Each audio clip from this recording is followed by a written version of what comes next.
Welcome to the Tech Egg. Don't get scrambled. Enjoy the video. In this video, I will show how to play Fortnite on JoyOrk.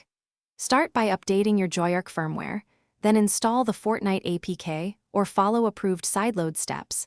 Sign in to your Epic account, map controller buttons for building and aiming, tweak sensitivity and dead zones for comfort.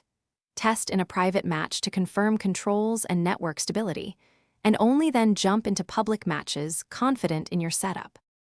Configure your JoyOrk controller layout to suit Fortnite's fast pace by placing frequent actions on easy reach buttons, then refine sensitivity so flicks and tracking feel natural. Spend time in creative mode practicing edits, builds, and aiming drills, and set a consistent dead zone to reduce drift. Save profiles if JoyOrk supports them, so you can switch between modes or games without reconfiguring controls each time. If you're finding this guide helpful, please subscribe and like to support more content and keep these tips coming. Quick recommendation: upgrade your clean game with the Shark AI Ultra Robot Vacuum, which hears voice commands and keeps floors tidy so your gaming space stays ready for fast builds and crumbs never interfere with your controls. Perfect for marathon sessions. Check the description for the link and other deals. Now let's get back to the video.